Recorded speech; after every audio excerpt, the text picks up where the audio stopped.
Hey folks, this is Jake Davis with Volume 4 of 9, ranking every Best Picture winner ever. This is, of course, when I say Best Picture, I speak of the Academy Awards, which were founded in 1927. Alright, this is my fourth volume. As I said, I'm doing this decade by decade because that's the best way to do it, and I've seen every single one of these sons of bitches, so let's jump right into the madness. This volume we're covering the 1980s, from 1980 to 1989, and quite frankly, this bit of a pretentious decade. In my opinion, not not a lot of in most cases the wrong movie won, and in almost every case, the best movie of the year, in my opinion, wasn't even nominated. Most cases, that is. But there's at least one truly, genuinely great movie that won Best Picture. And of course, it's going to be at the very top. Release wise, these movies came out in between September 19th and December 20th, so we're right back to being Best Movie of the Fall. And these movies made in between 43 million and 172 million at the box office. But it's important to point out that from this point forward, none of these movies were no movie to win Best Picture was at all considered a flop or any kind of box office disappointment.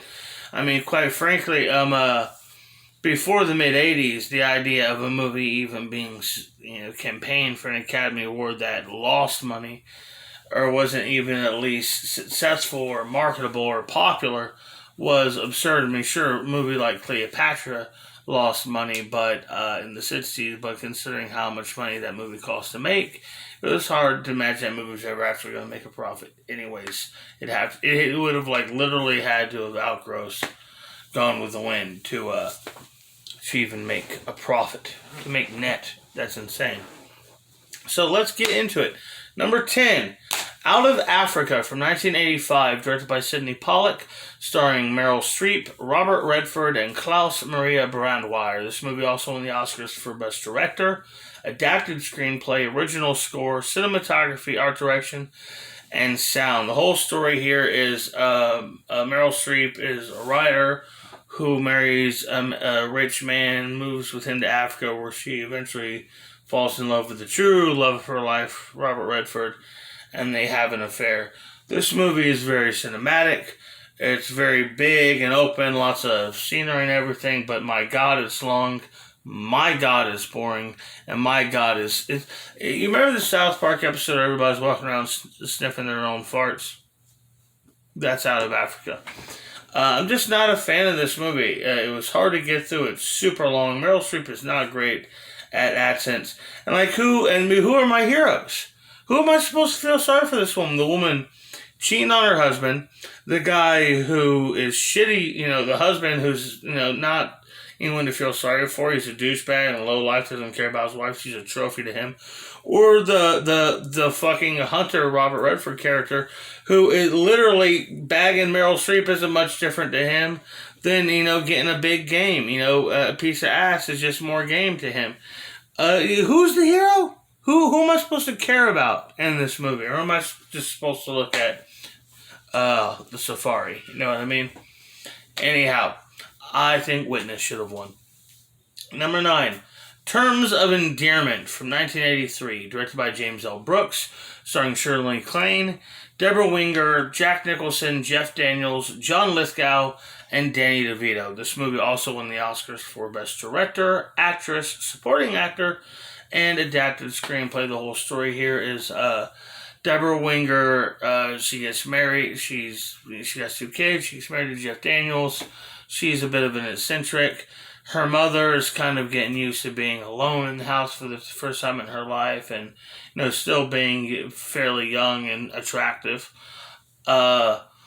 It's just basically a story about women and their romances and their lives at different ages of maturity.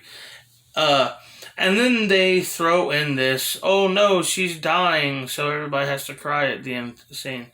If it was just the uber melodramatic ending, I wanted this one to rank quite so low because, Jack, Shirley, John Lithgow are all just excellent in this. But it's Deborah Winger. She's really the star of the movie, and she's terrible in it. I really don't like her. I don't like her character.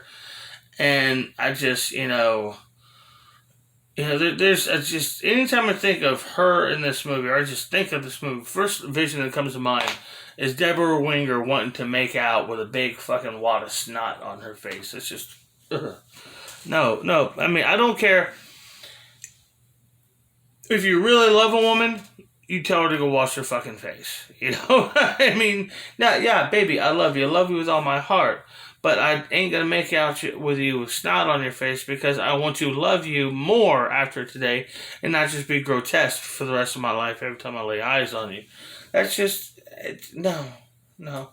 I mean, that's just gross. I mean, that's harsh, of course. But yeah, it's gross. It was just gross and unnecessary. And obviously, The Right Stuff should have won. It's one of the greatest movies of all time.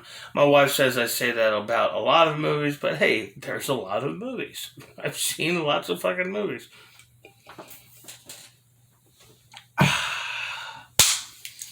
Let's see. I gotta scroll down on here now. Yeah, I got this on the page. I remember got certain things on my thing. Number 8. Gandhi from 1982, directed by Richard Attenborough, starring Ben Kingsley, Candice Bergen, John Mills, John Gielgud, Trevor Howard, Edward Fox, and Martin Sheen. This movie also won the Oscars for Best Director, Actor, Original Screenplay, Cinematography, Art Direction, Costume Design, and Film Editing.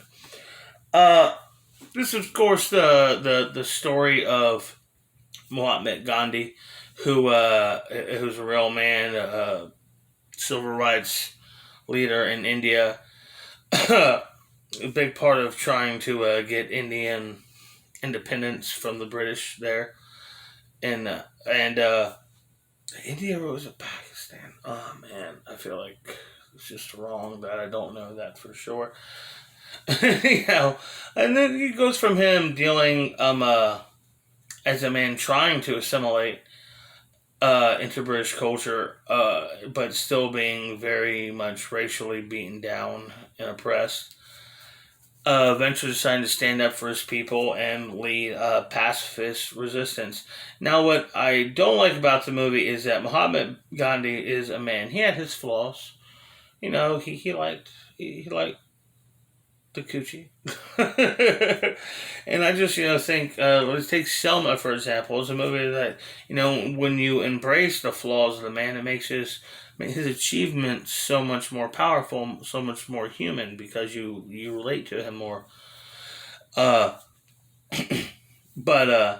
I just thought that this movie was a little bit too preachy, a bit too stagey, a bit too trying, just like Out of Africa, trying too much to be like David Lean. It gets, like I said, he's just such a symbol, just kind of a one-dimensional character, and no one else in the movie is even really memorable. It's just really long and kind of TV, I'm just not a fan of Gandhi. I love the one shot of, two caravans, one going east, one going west, and they, see each other, charge and start fighting. That's one thing. That's what I remember the most from the movie. But of course, it gets a pass above terms of endearment, despite not having Jack Nicholson, simply because there's no scene in the movie where Ben Kingsley's face is covered with snot. Hard to pick a winner for this year, but I guess I would go with Missing. I'm not really super. Don't love anything that was nominated for Best Picture that year. Never really been a fan of E.T. even when I was a kid. But, Missing's a good movie. Jack Lemmon's a great actor. Sissy Spacek's Trevor. And it's a genuinely intense, engaging thriller. Number 7. The Last Emperor from 1987, directed by Bernardo Bertolucci, starring John Lone, Joan Chen, Victor Wong, Dennis Dunn, Vivian Wu, Kerry Hiroyuki Tagawa, and Peter O'Toole. This movie also won the Oscars for Best Director, Adapted Screenplay, Original Score, Cinematography, Art Direction, Costume Design, Film Editing, and Sound. This is basically the story of the last emperor of China from his childhood, basically showing the oppressions of uh, this kind of progressive government. He has no power.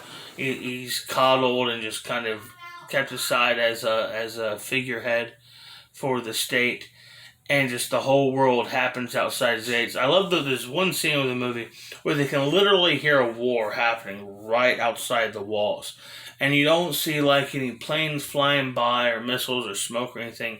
You just like this great panning shot of going around, everybody listening to the chaos.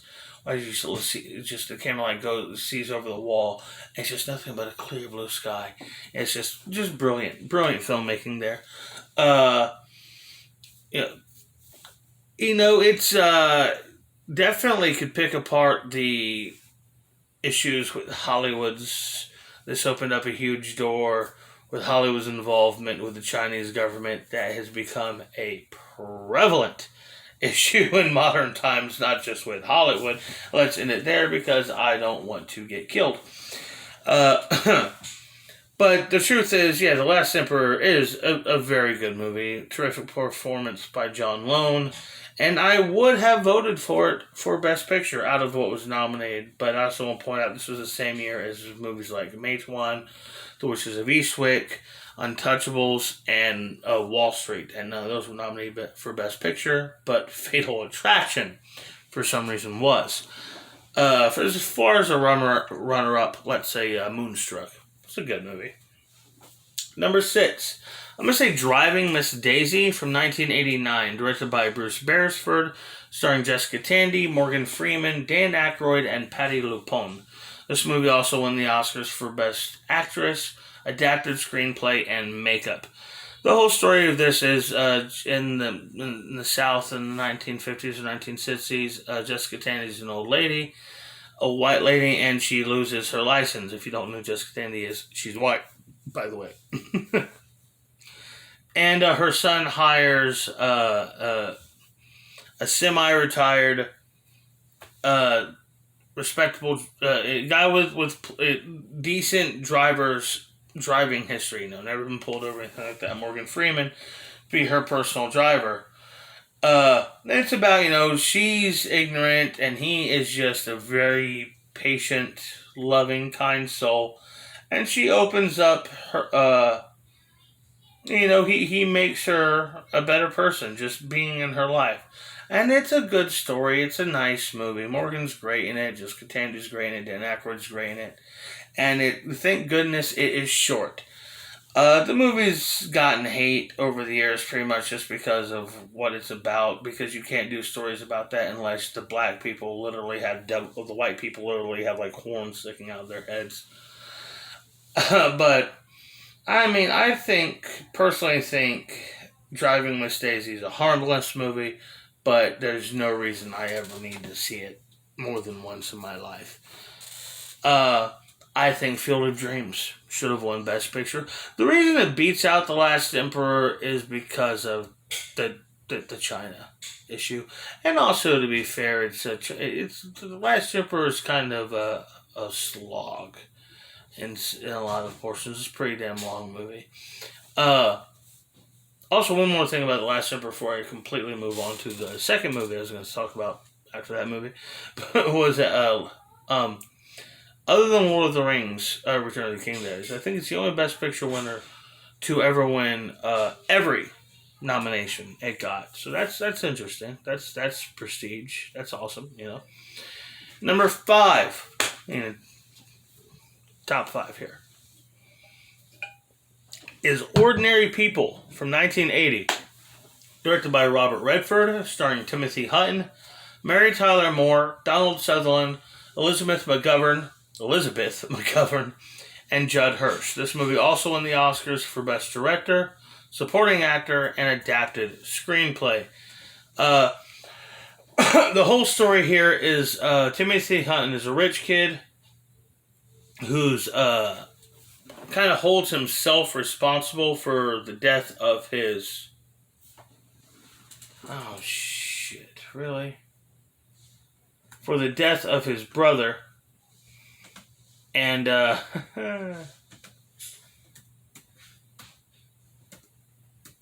2 seconds. Sorry, y'all. Uh, and his mother hates him. You know, his mother just absolutely loathes the kid, and it's sad. It's a real sad story, and it's, to me personally, it's higher up on. I'd finished this list, but apparently I didn't save it, so like the information I wrote down from the last two are just not there, so I'm just gonna have to remember it.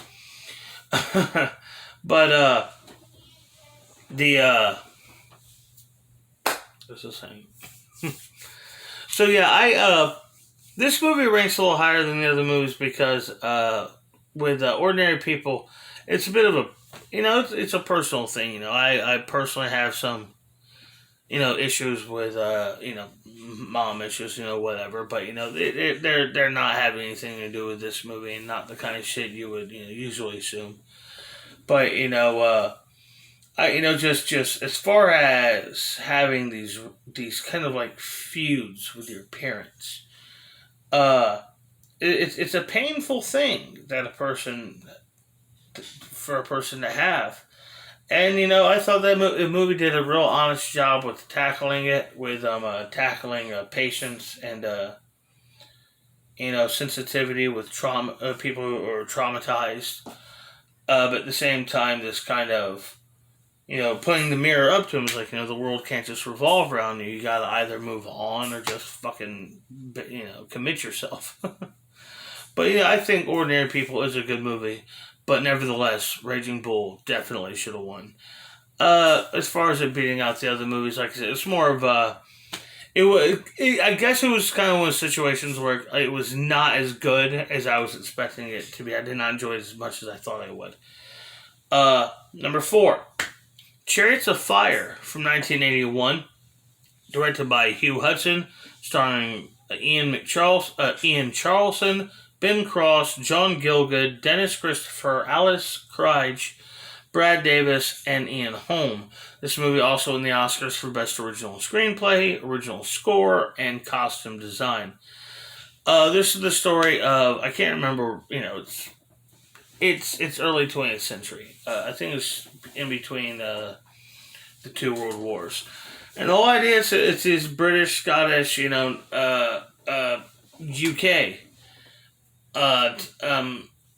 track team going to the Olympics, and it's just about their experience at the Olympics, and it's just really this celebration of sportsmanship and kinsmanship and countrymen, and national honor and stuff like that. I just thought that I'm not a guy who's really into sports. But, as far as sports movies goes, yeah, this is one of the best ones they've ever made. There's a great scene where these guys have, like, a gentleman's race on the last day of school. Like, basically, who is at the front, how they got, like, till the 12th toll of the bell at noon to run around the entire square. It's a good scene. There's lots of good scenes, iconic score, even if there is way too much synthesizer. But as far as, if you're a person who's into sports or into sports movies, it's a must-see, just as that's what it's about. It's about honor and, dignity and shit like that. And it's, hell, man, it's complete, and without any kind of cynicism to it. It's an interesting movie. It's a very, very good movie. I'm very much a fan of Chariots of Fire. But nevertheless, Raiders of the Lost Ark should have won. just because, man. Come on. Indy. Number 3. Say Amadeus from 1984, directed by Milos Forman, starring F. Murray Abraham, Tom Hulce, Elizabeth Berridge, Jeffrey Jones, Christine Ebersol, and Roy Dotrice.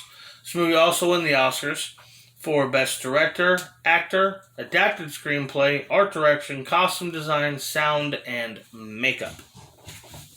This is the story of a suicidal Salieri in the nut house, basically confessing to murdering Mozart, but the movie never really says if he murders Mozart. It's like kind of balances the line that he wanted him dead so bad, he plotted to kill him.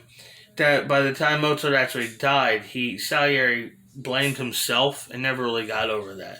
That's the most I get out of the movie. That being said, what a great movie. I mean, just using the classical, both Salieri and Mozart's work as a score is magnificent, and what a performance by F. Murray Abraham. A terrific, a very, very funny, and darkly humorous screenplay. And yeah, the only real problem I have with this movie isn't so much with Tom Hulce's performance as so much as just him. He's just so 20th century American. It's just hard for him hard for him to believe what he is doing in this movie. But yeah, a great movie. I've always really enjoyed Amadeus. I definitely would have voted for Amadeus. I think it was the right movie to win out of what was nominated. But let's say for runner-up, The Killing Fields. Number 2, Rain Man from 1988, directed by Barry Levinson, starring Dustin Hoffman, Tom Cruise, and Valeria Golino. The whole story of this movie is Tom Cruise finds out that he is basically responsible for his long-lost, mentally deficient brother that he didn't even know existed. His older brother, and he has to take him from one hospital to another. And he's a bit of a hustler, a bit of a lowlife, and, well, he's a serious hustler and a lowlife. And he starts figures a way to make money off of his brother's autisticness. And it's a great movie. Hoffman and Tom Cruise are terrific in it. I believe it's the only time Tom Cruise has ever been in a Best Picture winner. And, it's just it's a real shame he wasn't nominated for an Oscar for this, too, for supporting actor. But, Rain Man is just a very charming, very entertaining movie. It was a huge hit, by the way, the biggest hit of the decade to win Best Picture. It's just a really good movie. Rain Man's a very good movie, and it's very sweet and very watchable and rewatchable. And compared to a lot of these other movies, it's being rewatchable is more than you can ask for. But I do think I probably would have voted for Rain Man. To be honest with you, I first kind of thought, but at the same time, Mississippi Burning would not only be my runner-up, I damn near vote for it. I mean, it's teasing voting. If I had to vote, it's fucking turned 4 in '88. But I kind of always thought of Mississippi Burning as like an unofficial successor to In the Heat of the Night, even though In the Heat of the Night is fictitious. Mississippi Burning is a true story, and there were actual sequels to In the Heat of the Night, so it doesn't really work. And number 1, the best picture winner of the 1980s is Platoon, from 1986, directed by Oliver Stone, starring Charlie Sheen, Tom Berenger, Willem Dafoe, Keith David, Forest Whitaker, Francesco Quinn, John C. McGinley, Kevin Dillon, and Johnny Depp. And this is the story of first tour grunts in Vietnam who deal with injuries, madness, rivalries, crime. I mean, like war crimes and drugs, hardcore trips. It's just Witnesses. I mean, what the fuck, Witness? Platoon is a masterpiece. It is a great movie. It's one of the best battle movies of all time, if not the best, combat film of all time. Tom Berenger, fucking phenomenal performance. John C. McGinley, been a fan of his since I was a kid because of his performance in this. Keith David, really. I don't believe this was his first movie, but I mean, this started an amazing career for him. I don't know if he's ever been a leading man in a movie, but if you've seen like this guy in 3 movies, you'd at least recognize his voice or if you saw him, he's great. Keith David's great. Platoon's just a masterpiece. Of course, it should have won Best Picture. There were 4 movies nominated, don't even compare. But if just to pick a runner-up and say Hannah and her sisters, I guess it's funny, at least. Anyhow, I got 5 more of these to go. After this, we're getting to the decade before I existed. So hopefully, everything before here should be genuinely classic, iconic, unforgettable movies. But spoiler, they're not. Not all of them, at least. Anyhow, I hope you all enjoyed this video. Please like, share, comment, and subscribe if you want to. I'm Jake Davis, and I'll catch you on the fly.